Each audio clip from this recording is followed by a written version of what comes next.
عليكم. بسم الله والحمد لله والصلاة والسلام على رسول الله. ربي اشرح لي صدري ويسر لي أمري واحلل عقدة من لساني يفقهوا قولي.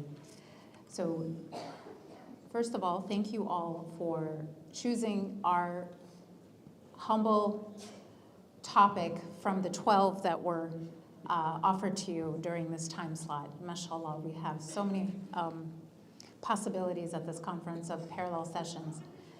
I actually think that this topic is incredibly important for MSAs to discuss. The issue of how to collaborate, why to collaborate. Why should we go out of our comfort zone and try to work with other people within the Muslim community or outside the Muslim community to accomplish good things? So what I'd like to do, and this is not going to be a rousing speech, okay, so everybody just relax. No one's going to be, it's not going to make anyone clap. But what I want you to do is actually take notes. So your hands will be free for typing on your phone, because I actually think this is that important.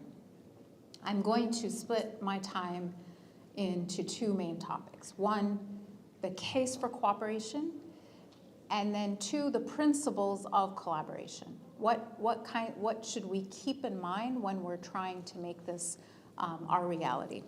So first I'll start with why. Why should we work together? What is the incentive? Because it is not easy. It's much easier to do things by yourself with other people that think like you and your friends and so forth, and working across different organizations is not easy.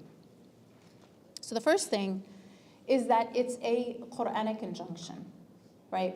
So in Surah Al-Ma'idah, and just for the background, Surah Al-Ma'idah is one of the last surahs to be revealed in full, as a full surah. And so it was coming to the believers when they were at the precipice of ruling the world. I really think of Surah Al-Ma'idah, if you read it in this regard, as a blueprint for leadership.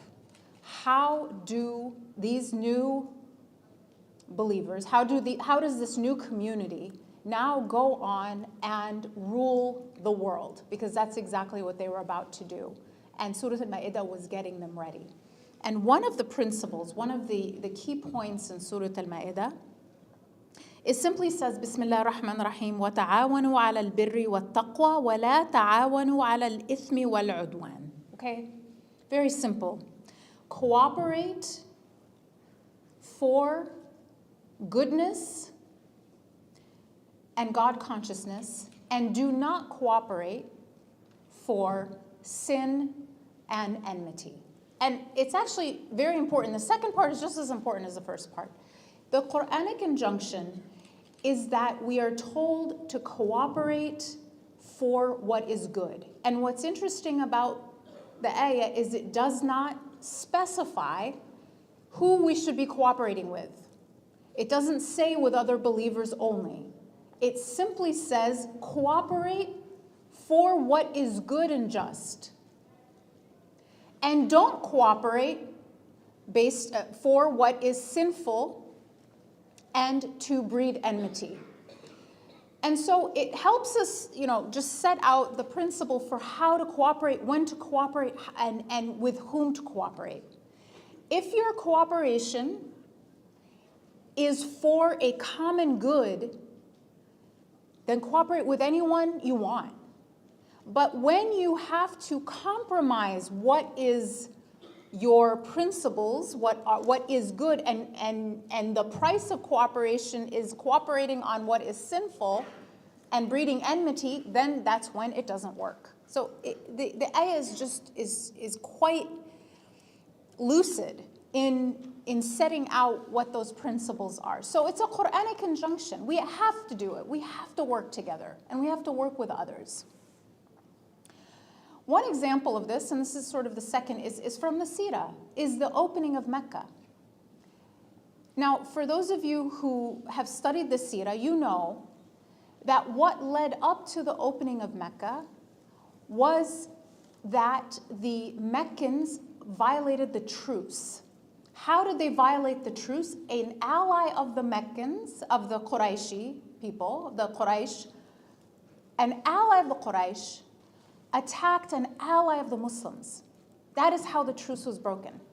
The ally of the Muslims that was attacked was a tribe that was not Muslim. Okay? So the truce was broken by an attack on an ally that was not Muslim. And that was how the treaty was broken, and that is how Mecca was conquered, or opened, really. Basically, almost like there was virtually no fighting. But the 10,000 fighters that came to Mecca, not all of them were Muslim. Some of the tribes that had come, who were allies with Muslims, to open Mecca, were themselves had not come into Islam yet. So why is this important? Because this is an example, a real-life example of alliances to do incredibly important work with people who did not share the faith. So it is perfectly okay to do that. But what is important is that the principle and the goal of that alliance is clear, and that we're not compromising our values just for an alliance, because that's not a real alliance. An ally will never ask you to compromise who you are as the price of being their ally. That's not an alliance. That's something else. That's actually using you. You're being used if you're asked to compromise who you are as the price of alliance.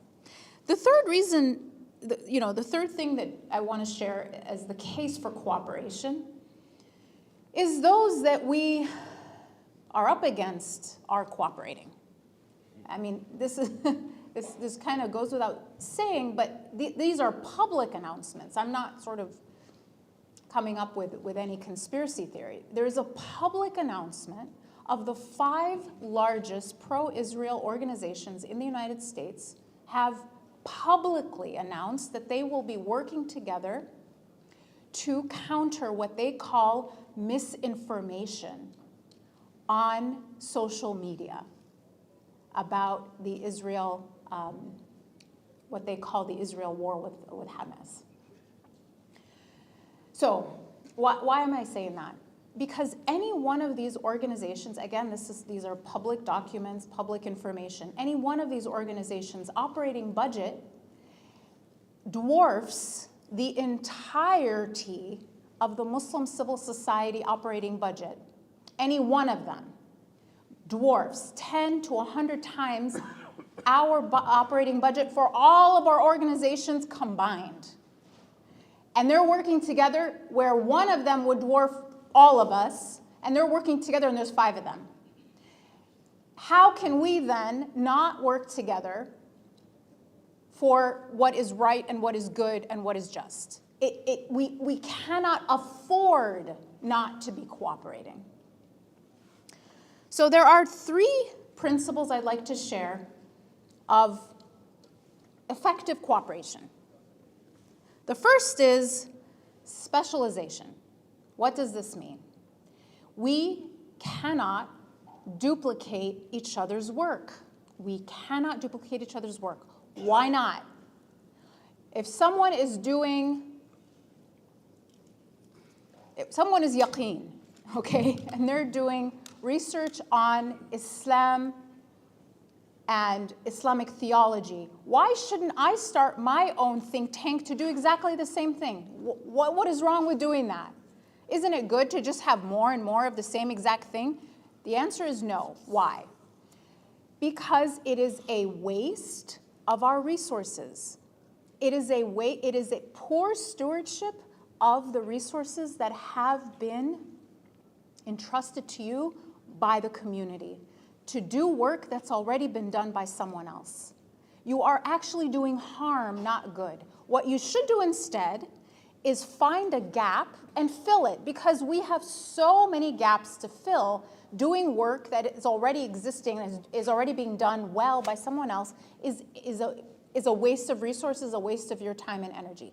When we specialize, then what we can do is work together effectively. I'll give you 2 examples, and these are directly from my work as heading research at the Institute for Social Policy and Understanding. So ISPU does research on the American Muslim community. We don't do research on Islam at all. We look at American Muslims and their challenges and opportunities. Yaqeen does research on Islam itself as a faith and what it offers, what it means, solutions for the world's problems, for our emotional problems. So what we did is we actually teamed up with Yaqeen to do 2 projects. One was a khutbah project where we were able to get to partner with Yaqeen to say, here are the challenges that American Muslims are facing from research. And Yaqeen was able to come in and put in the Islamic scriptural, addressing those challenges from the perspective of scripture.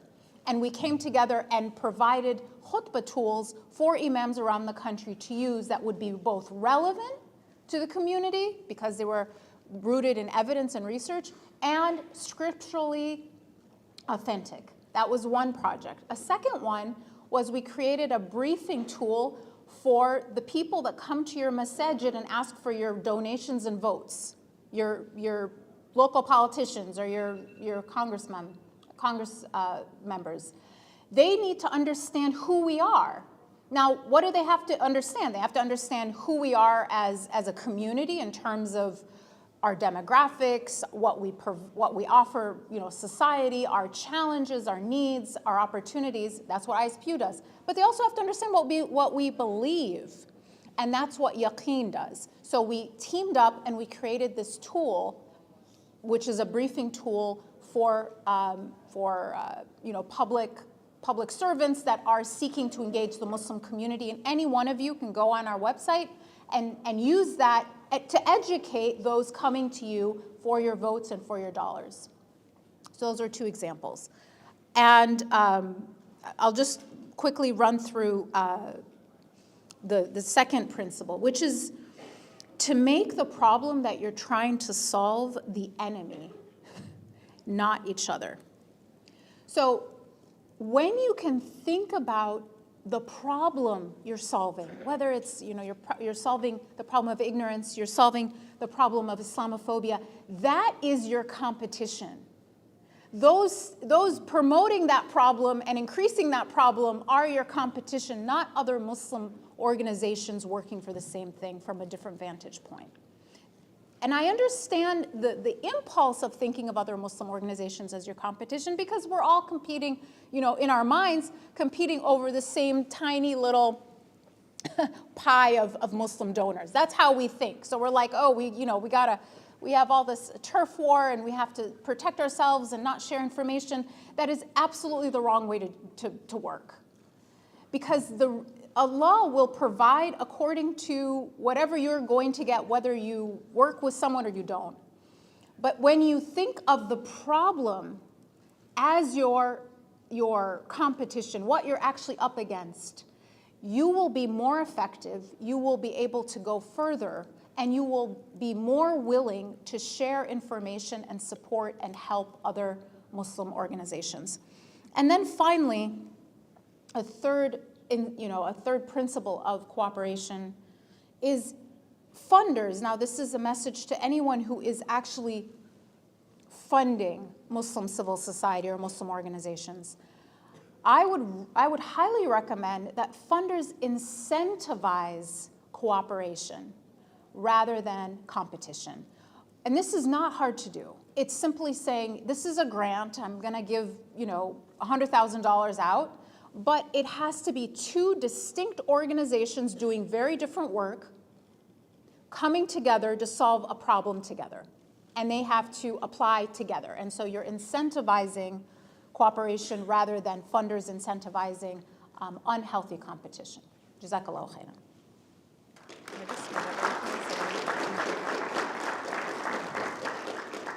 Jazakallah Mogahed, for that beautiful reminder. Just another quick reminder, please submit questions on the Mass app. I know everyone was busy taking notes during this last one, but if you guys want to take a break in between and submit some questions, you go to the Mass app, click on our session, and there's a Q&A part right there. Jazakallah khair. أعوذ بالله من الشيطان الرجيم بسم الله الرحمن الرحيم الحمد لله رب العالمين والصلاة والسلام على أشرف الأنبياء والمرسلين سيدنا محمد وعلى آله وصحبه أجمعين. I just sit too long in meetings, so that's the only reason I'm standing up. Inshallah, I want to pick up where Ustaza Dalia addressed the topic. And actually, as she was the director of research for ISPU, and I am the vice president for Yaqeen Institute, and because we knew each other for a long time, she was comfortable emailing me right away and saying, hey, how is this going to work out? Because we formed Yaqeen about 7 years ago, and ISPU, if I'm not mistaken, 25 already? At least 25 years? 22 years old. So we knew that ISPU exists, and our full name is called Yaqeen Institute for Islamic Research. And so she wanted to know, hey, how is this going to work out? And I said, we have these directors of research, so let's get them in touch with each other. And that led to that collaboration on those two projects that she mentioned. Allah subhanahu wa ta'ala gathers all of us at a time when we are able to sit in this peaceful environment hosted by the Muslim American Society, to whom we're very grateful for hosting the MSA National Conference, while people of your age, my age, even younger, are literally now being bombed in Gaza, and it breaks our hearts to know that so much potential, tremendous potential, even the institutions of learning, library, universities, everything and anything has been destroyed and is being attempted to be destroyed. So we should begin by, number one, acknowledging and thanking Allah subhanahu wa ta'ala for the privilege of being able to gather and have this sort of relaxed time when we can think and say, how do we improve and how do we build on what we have? So what do we have and how do we build on it? In 1963, a handful of students who had come to the US following World War II and the opening of the borders, if you will, for education, they had stopped in England and were studying there. And ultimately they decided, when they formed what's called FOSIS, the Federation of Student Islamic Societies, they went to the verse in Surah Al-Imran, and they said, this is the verse that's going to guide us in terms of the work that we will do. And Islamic societies are the equivalent of MSAs, Muslim Student Associations. So when they left England and went on to they did masters there, some did masters, came to the US to do masters and PhD. Then they said, you know what, now that we are going to form the MSA, then we will maintain the same verse, same Quran, same principles of cooperation. And that verse from Surah Al-Imran is basically, وَأَعْتَصِمُوا بِحَبْلِ اللَّهِ جَمِيعًا وَلَا تَفَرَّقُوا. That hold all of you together to the rope of Allah subhanahu wa ta'ala and do not be divided. Of course, that verse goes on to say that indeed you were divided and Allah subhanahu wa ta'ala brought you together, and this is from one of His blessings and bounties. Why is that important?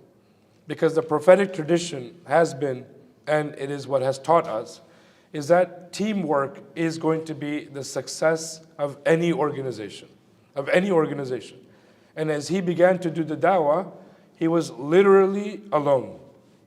Literally alone. When he left the cave of Hira and he comes down and he's really troubled by what has happened to him, this experience of meeting Jibril alayhi salam, and he now has to convey the message. He begins with his wife, his cousin Ali radiallahu ta'ala anhu. If you're interested in that series of the firsts who became Muslim, sorry, my voice is going from the weekend. We have a series at Yaqeen called The Firsts. And Sheikh Omar goes live every other Tuesday. So you can see who are the people who became Muslim in approximately the order in which it was occurring. So he didn't stop there. So then he realized that there are people within his community who have certain talents, certain energies that they can bring. And he then, if he didn't find them and they didn't join on their own, he then made dua for them. And we know from the seerah that the answer to one of his dua is Umar ibn Khattab radiallahu ta'ala anhu.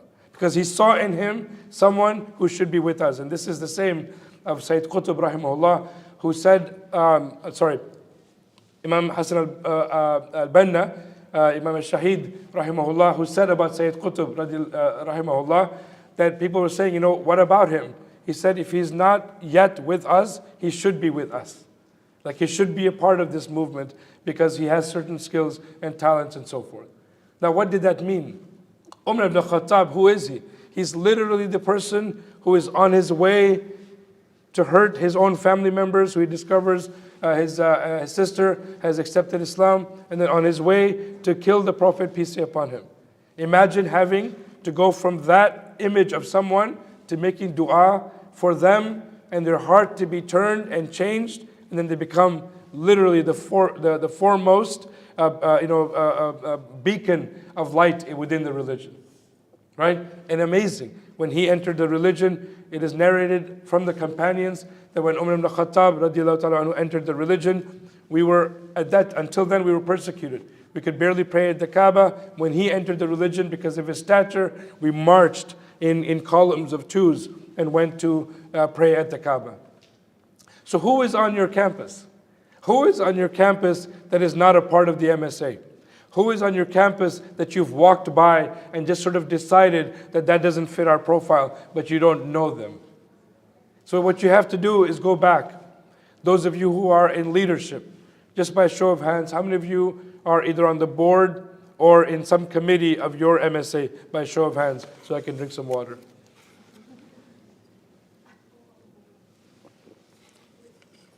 That's it. Okay, so the rest of you, are you in an MSA? Raise your hand. And the rest of you, this was the closest room and you got tired? How many of you are in high school? Raise your hands. How many of you are in college? Raise your hands. All right, and the rest of you are supporters and donors of the college students, mashallah. May Allah bless you. And parents, yes, of course. Loving parents, helicopter parents, never leaving parents, mashallah.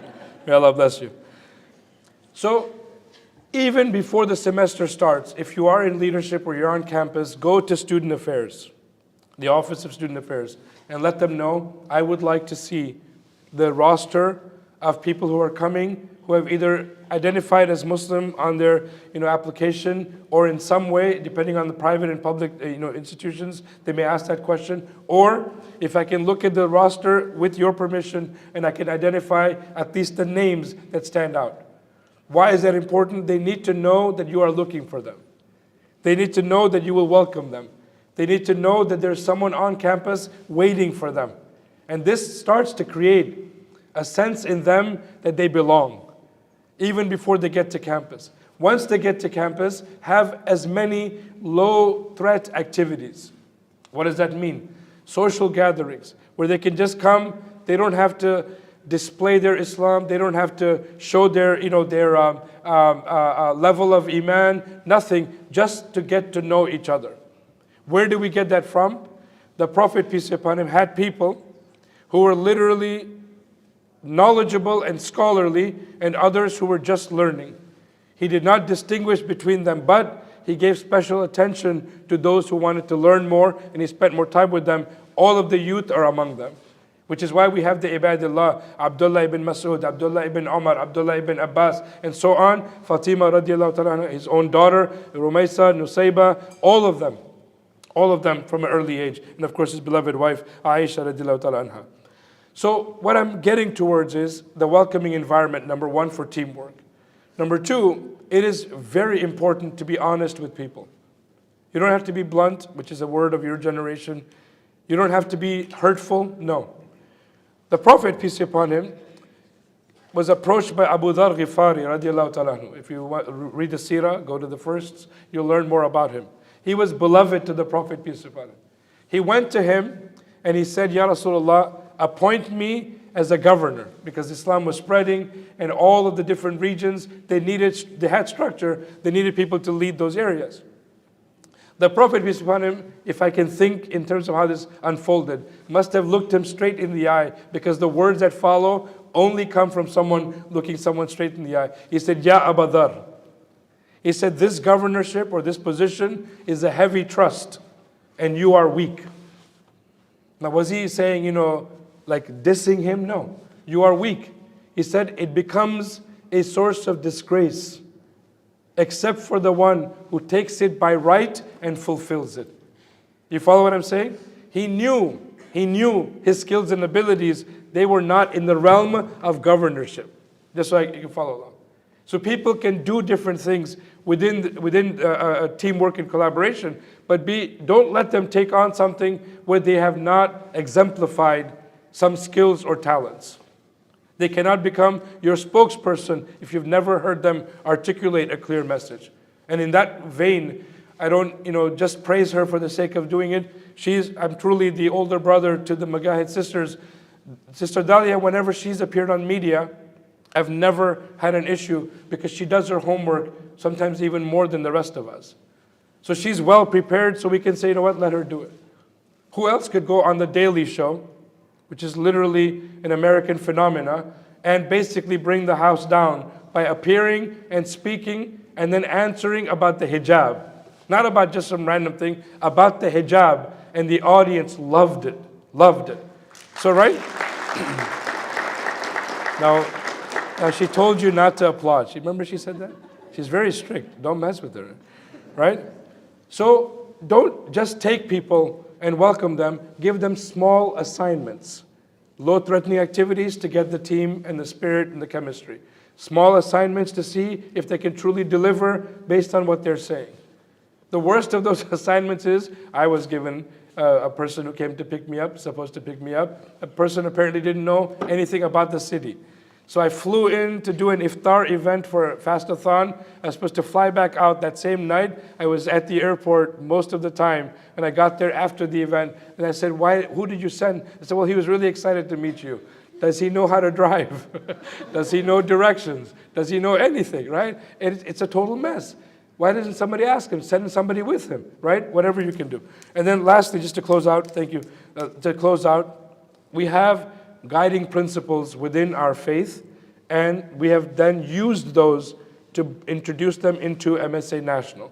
So way back when, just a year or two after September 11th attacks, we said most people don't know what the MSA is. They keep attacking us. Let us come up with these guiding principles. They are on our website. They've been there, and they go something like this.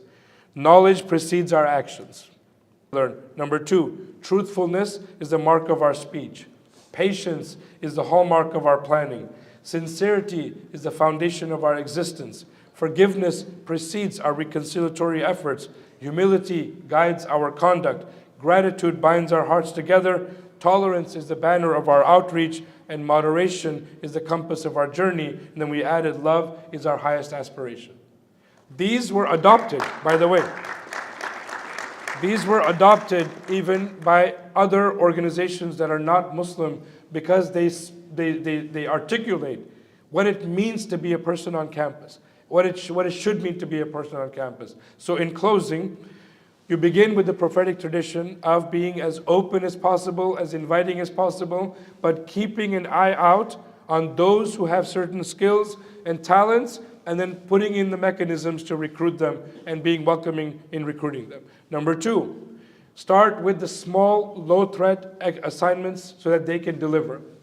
If they don't do well, talk to them and say, you know what, it's okay, I know you want to speak, but it's going to be difficult for now. Let's just have you keep training, and maybe you can address us in the smaller gatherings, and we'll get you up there. And people, are constantly wanting the stage, but believe me, and my sister Dalia will say the same, and also Watfe, who is a student leader on her campus at DePaul, it is the most frightening thing to be on stage. Because the burden on us is the most difficult, and the dua always is for Allah to guide our tongues, to be able to deliver the message, the most accurately possible, and so on. So you don't want someone who's out there who is going to bring more and more difficulty.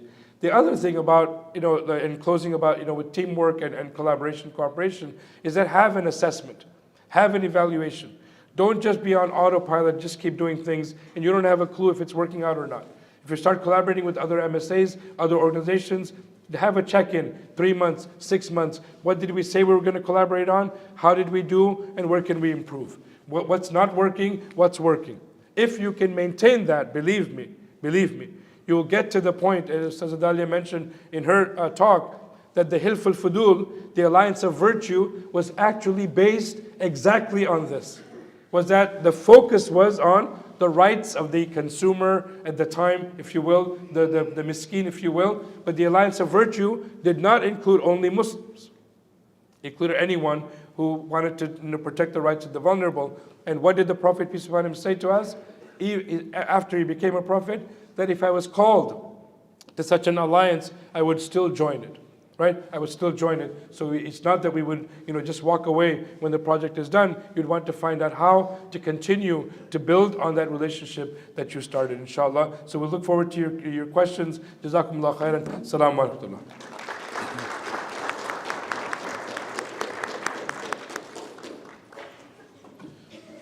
Oh, my study. Forgot. Talk about my study. Yeah. We got I'm quite a few recruiting. questions for you guys for listening and answering some of them. So our first one, how do you know who to trust when cooperating with others? How do you know who to trust? So, good question.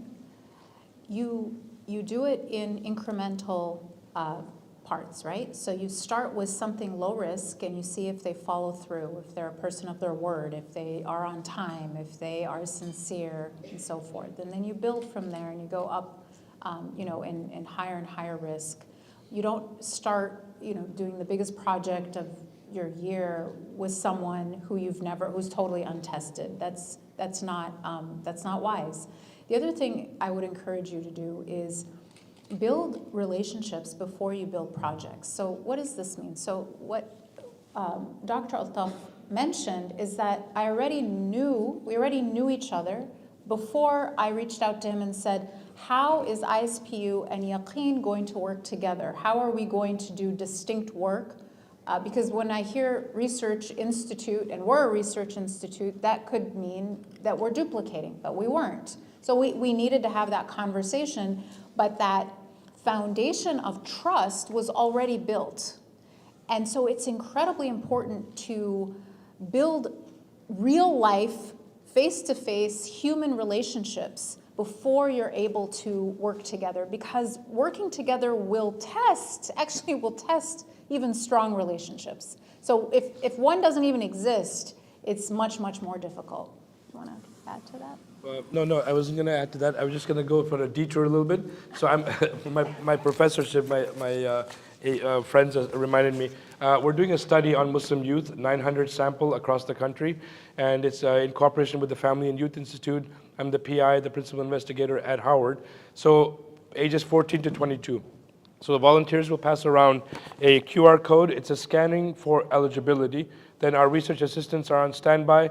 They'll receive the screener, and then they will send you the survey. If you complete the survey, inshallah, then upon completion, then you'll be added to the database, and we will have a confidential, anonymous way to read what you've said, but you'll also receive a $20 gift card. That's not why you do it, but you should, right? And so please take the flyer, scan the QR code for 14 to 22. If you want to take a picture of it and share it with others who are below 18, do that. In that case, we need both the parents to consent and the child to assent to be a part of the study. But we think it'll be the first time Muslims are studying Muslims of 900 sample, and the recommendations will help with better parenting, with the masajid, youth directors and imams, inshallah, to be able to say, this is what the kids say is working for them to learn their religion, this is causing doubts, and this is causing problems. Jazakumullah khair. Thank you for that.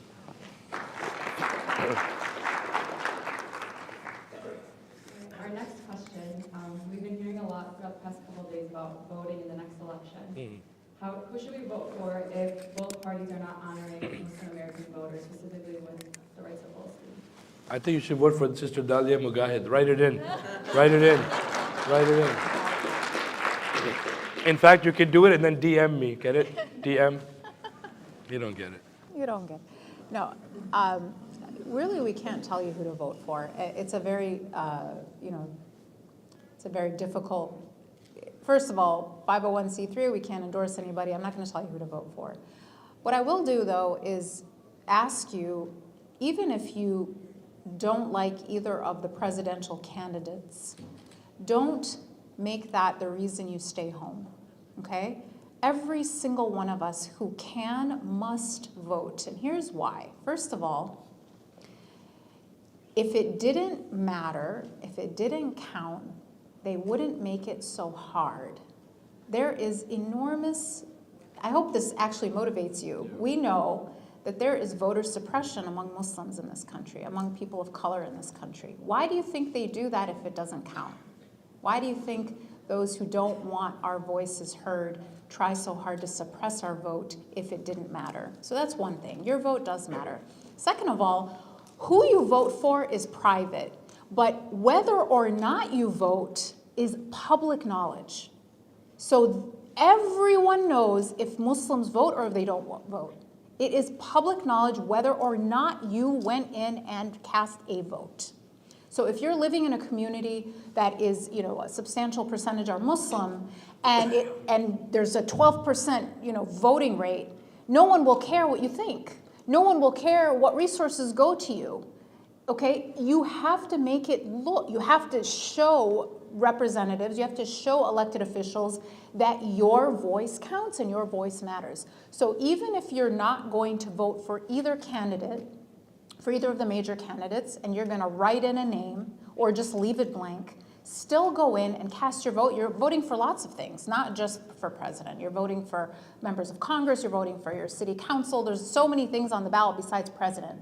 Don't make that the reason you stay home. Still go in and vote. Write in a name if you don't like whoever's on there, but don't make it a reason to stay home.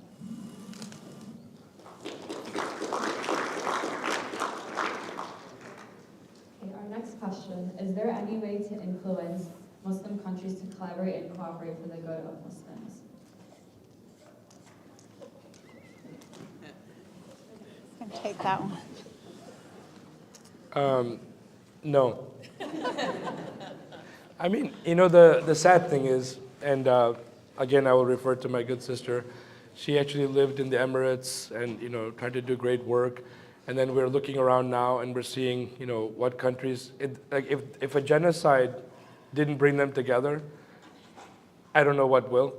And the rulers have been there forever. They have a system where they just duplicate each other and they keep coming back. One of the scholars, I won't say his name, he's an imam of a masjid. His dad was an imam. His uncles are imams. He went to his dad because he was frustrated with his masjid. And he said, man, this board is killing me. I don't know what's going to happen. What can I do? And his dad, he goes, my dad looked me straight in the eye and he goes, you have to just wait for them to die. And he goes, how? He goes, why is that the answer? So technically speaking, we would hope that the younger people of those countries are watching what's happening, and then they will, inshallah, bring about the reforms needed for collaboration. At this point, we see no hope. Because if a genocide couldn't do it, Allahu Alam, what is going to do it? So let's just focus on our MSAs.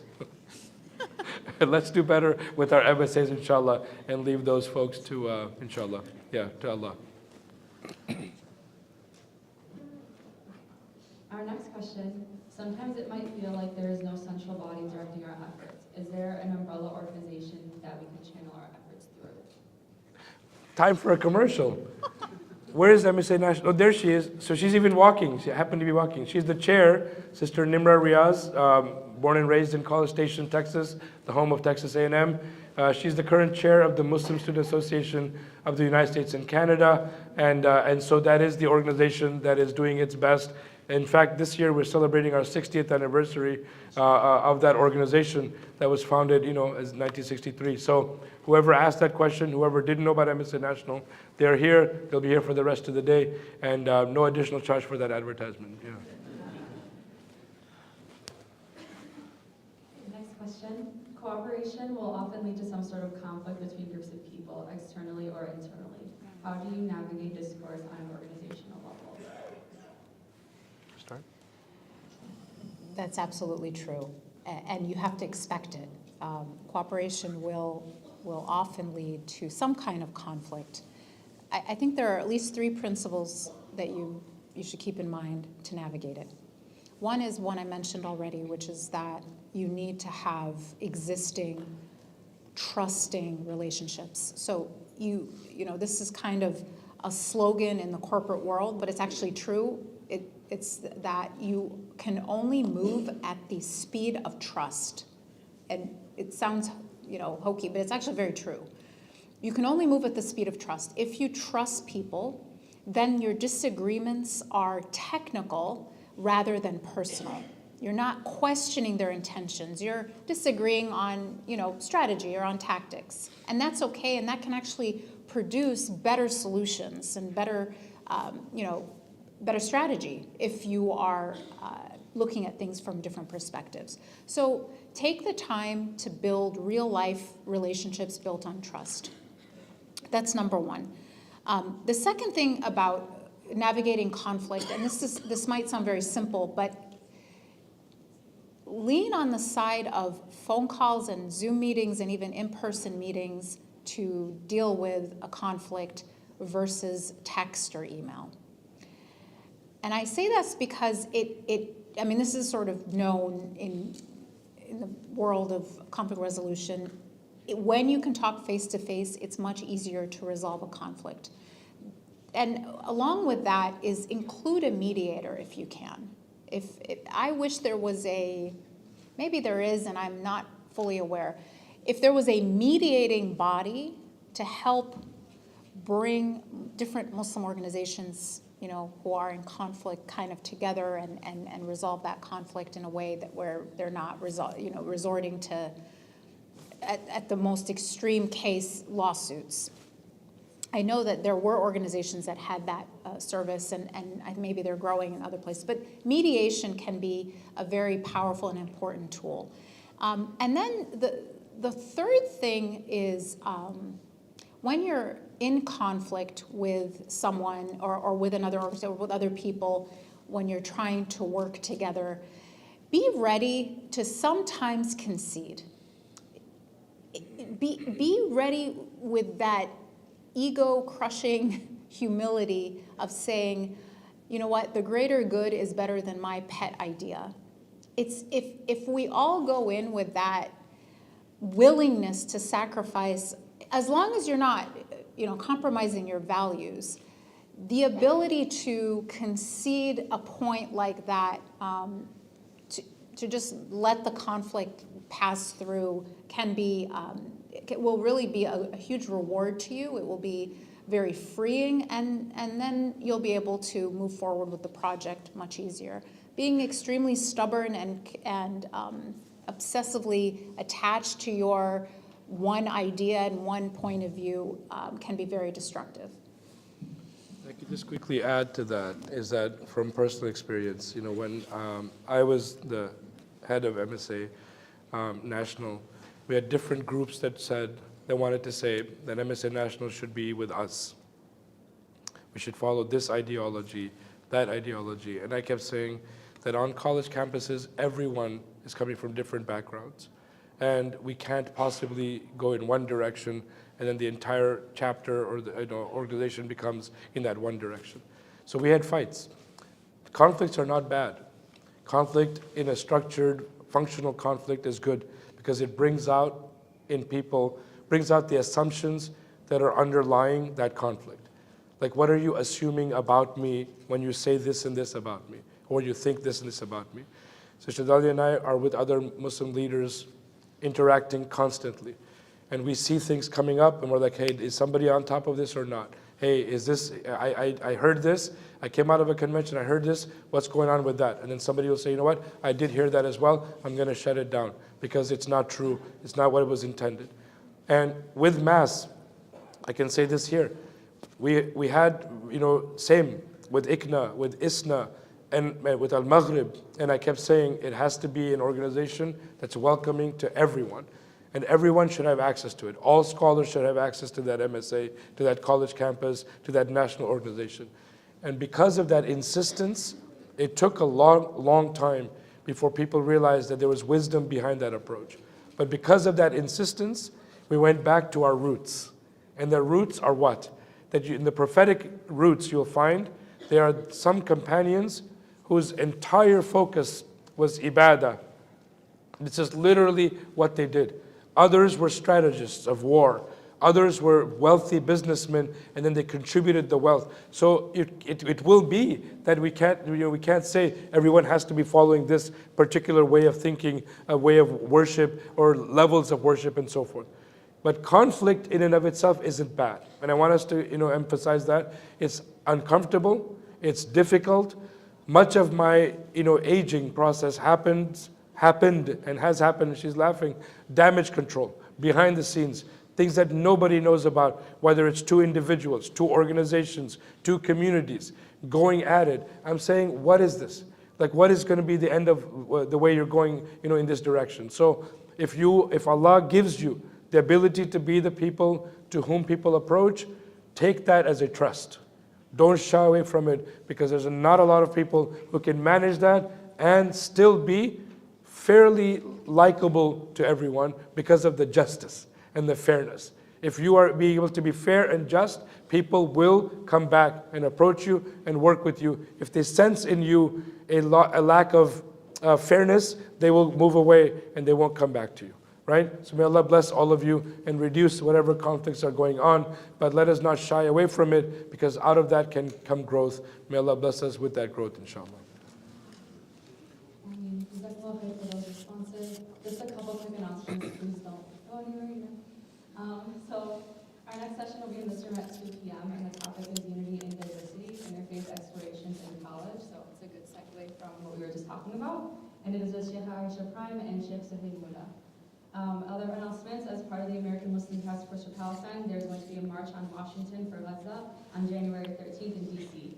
There is a need for volunteers, so you can find more details on our Instagram page. I think there's QR codes on this podium if you want to scan those. There is a giveaway for Beats headphones as well. If you follow MSC National and 1866 Nasiha on Instagram, and follow the directions on their post. And then please stop by our booth to get more information, follow us, hear more. Yeah, inshallah, we'll see you guys back at 2 p.m.